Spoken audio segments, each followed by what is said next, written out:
students, how are you? I hope you all are well at home. So let's start today's topic. Today our topic again about force and machines. Students, in previous video we have discussed about force, effect of force, types of forces and energy. Today students we will discuss about simple machines. What do you use to fix a nail on a wall? Your hand or a hammer? जब भी आप कभी nail को wall पे fix कर रहे होते हैं तो आप उसके लिए अपना हैंड काम में लेते हैं या हैमर काम में लेते हैं. You use hammer because you can't fix a nail in wall with the help of hand. You use for that hammer. Like hammer, we use many tools in our everyday life that make our work easier and faster. Hammer की तरह हम हमारे daily life में बहुत सारे tools काम में लेते हैं जो कि हमारे वर्क को इजियर एंड फास्टर बना देते हैं. These tools are called machines और इन्हीं टूल्स को हम क्या कहते हैं? Machines. Then what is machine? Machine क्या है? Machine, a device or tool that make our work easier and faster is called a machine. एक वो डिवाइस और टूल जो कि हमारे वर्क को इजियर और फास्टर बना देता है उसको हम क्या कहते हैं? मशीन. मशीन्स में बी सिंपल और कॉम्प्लेक्स. मशीन्स कैसी हो सकती हैं? सिंपल भी हो सकती हैं और कॉम्प्लेक्स भी हो सकती हैं. मशीन्स में भी simple or complex. Simple, there are two types of machines: simple machines and complex machines. Simple machines are tools that have very simple structures and that make our work easier and faster. Simple machines कौन सी machines होती हैं? वे machines होती हैं जिनका structure क्या होता है? बहुत ही सिंपल होती हैं. वो वन और टू टूल से मिलकर बनी होती हैं जो कि हमारे वर्क को इजियर एंड फास्टर बना देती है. For example, plier, scissor, tong, these are the example of simple machines. Then complex machines. Complex machines consist of two or more simple machines that work together. Complex machine क्या होती है? जो more than two simple machines के आपस में join होने से या उनके टुगेदर वर्क करने से क्या करती है? बनती है. उसमें दो से ज्यादा सिंपल मशीन्स आपस में साथ मिलकर कॉम्प्लेक्स मशीन बनाती हैं. वो आपस में साथ मिलकर के वर्क करते हैं. दो से ज्यादा simple machines that are known as complex machines. For example, sewing machines, washing machines, TV, refrigerator, all are the examples of complex machines. ये सब किसके एग्जाम्पल है? Complex machines.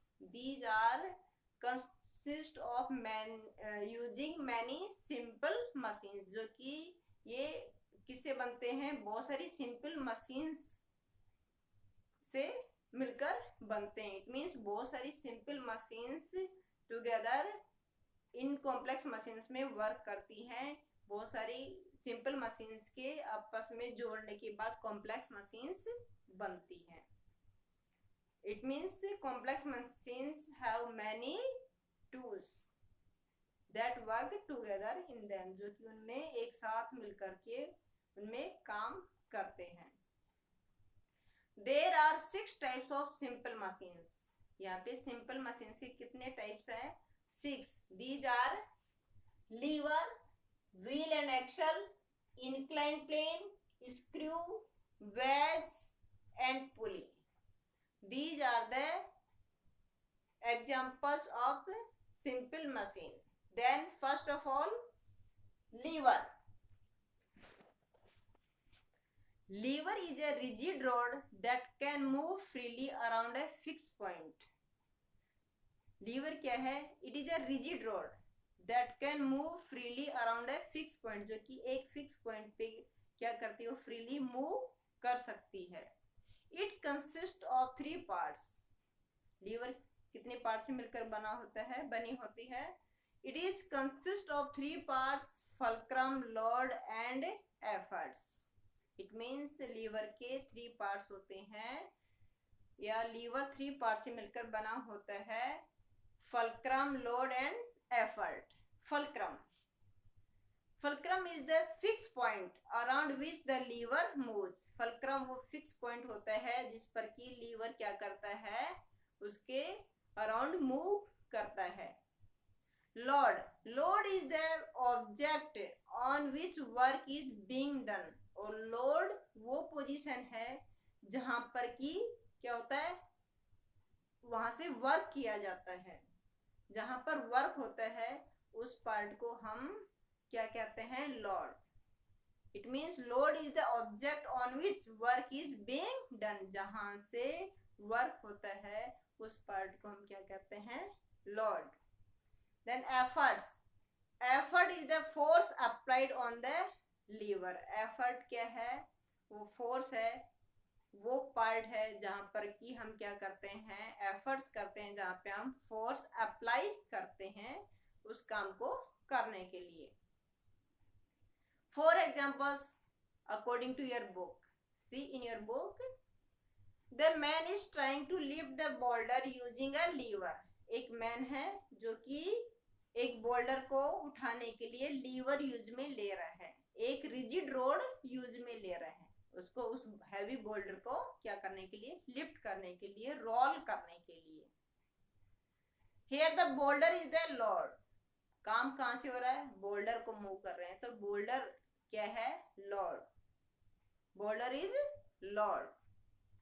Force applied by the man is the efforts. और जिस सिरे पे rigid liver के जिस सिरे पे मैन फोर्स अप्लाई कर रहा है वो कौन सा पार्ट है, that is effort.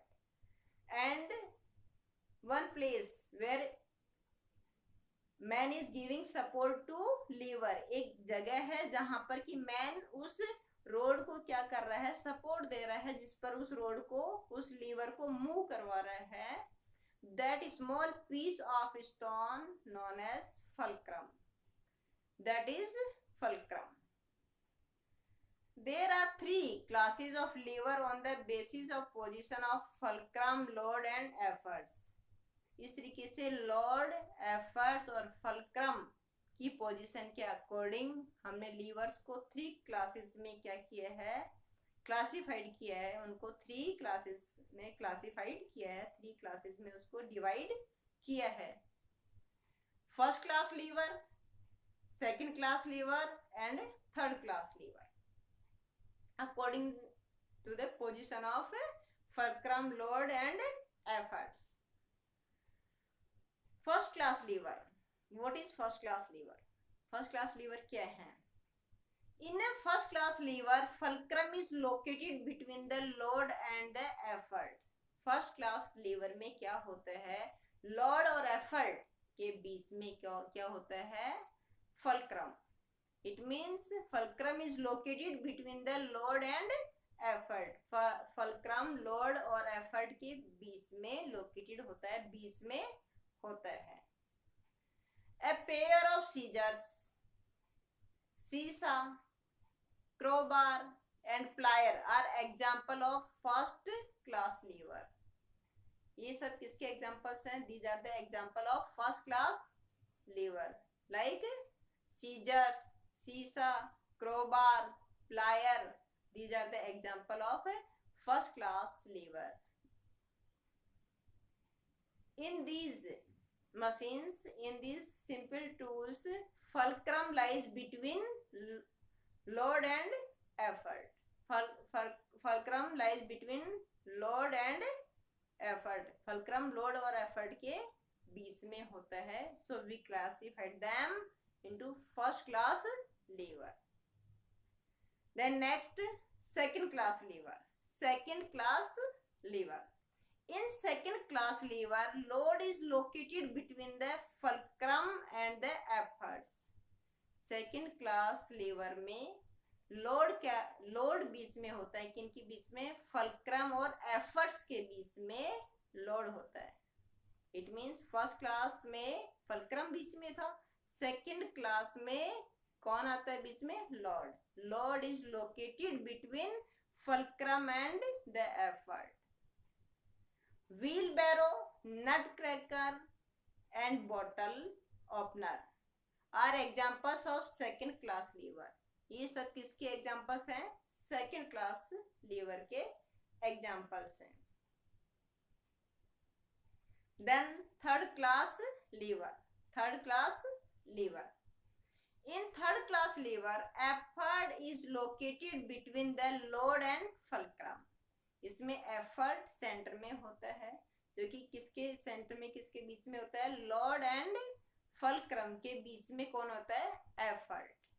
It means जिस भी लीवर में यदि फल्क्रम बीच में है, यदि वो बिटवीन लोकेटेड है तो वो फर्स्ट क्लास लीवर है, यदि लोड बिटवीन में लोकेटेड है तो वो सेकंड क्लास लीवर है, और यदि एफर्ट इन बिटवीन लोकेटेड है तो वो थर्ड क्लास लीवर है।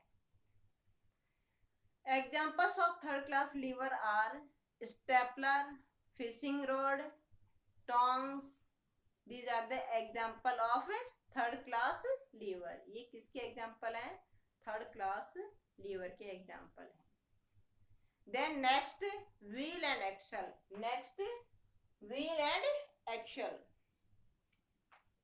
A wheel and axle consist of a wheel attached to a rod called an axle.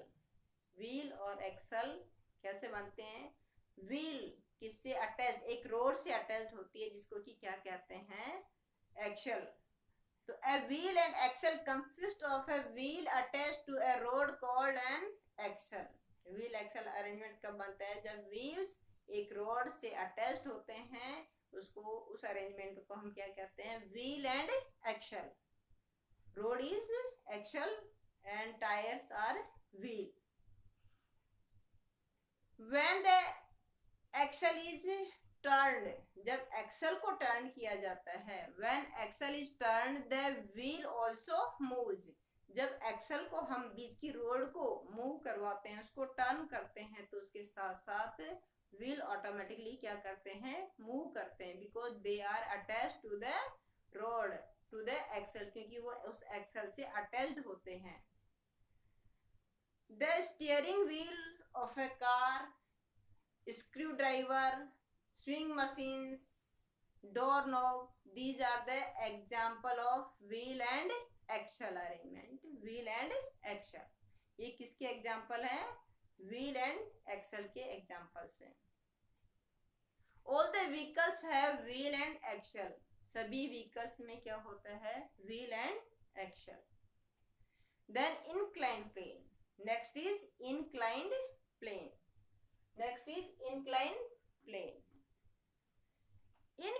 An inclined plane is a slope. Inclined plane क्या है? एक स्लॉप है। जैसे आपके घर में आपने रैंप देखा होगा, that is an example of inclined plane, जो कि एक inclined plane का एग्जाम्पल है।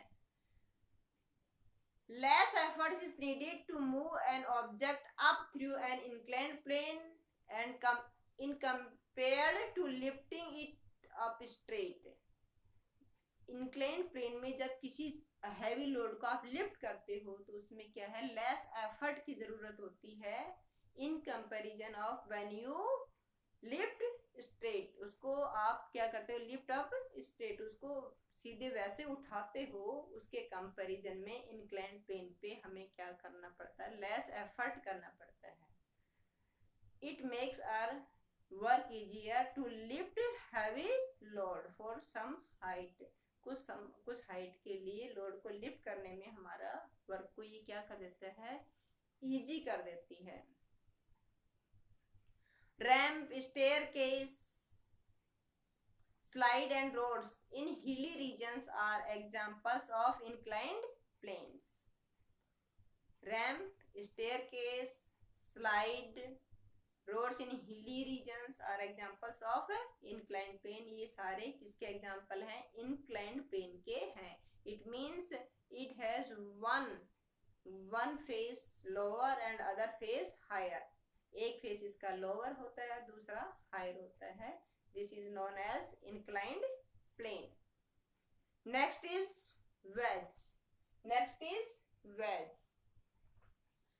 A wedge has two inclined planes put together to form sharp thin edge. wedge में क्या होता है? A wedge has two inclined planes. ये क्या करती है? two inclined planes इसमें back to back together होते हैं। एक inclined plane इधर से आ रहा है, दूसरा inclined plane इधर से आ रहा है। back to back together होते हैं to make edge sharp. उस ऑब्जेक्ट की एज को क्या करने के लिए? शार्प बनाने के लिए। so that we can cut easily to anything. किसी भी चीज को हम easily कट कर सकते हैं। A nail, fork, knife and axe are example of wedge. ये किसके? which are nail, fork, axe, knife. These are the example of wedge that have two inclined planes together. That have two inclined planes together that make edges sharp of that object to cut things, objects easily. Then next is pulley. Next is pulley. A pulley is a wheel with a grooved rim so that a rope और chain can run around it. Pulley क्या है? एक pulley is a wheel. पुली क्या? एक wheel है जिसके चारों तरफ क्या होता है? With grooved rim. उसके चारों तरफ ग्रूव्ड रिम होती है। सो दैट अ रोप और चेन कैन रन अराउंड, जिससे कि उसके चारों तरफ एक कोई चैन या रोप क्या हो सके? रन कर सके। To run around it. A pulley changes the direction of force applied. पुली क्या करती है? जो उस पे फोर्स अप्लाई होता है उसकी डायरेक्शन को चेंज करती है। It means work anti direction में होता है। जिस डायरेक्शन में हम फोर्स अप्लाई करते हैं उसके एंटी डायरेक्शन में वो वर्क होता है। A pulley can be of two types. Pulley two types की हो सकती है, fixed pulley and movable pulley. Fixed pulley and movable pulley. Thank you. Have a nice day, students.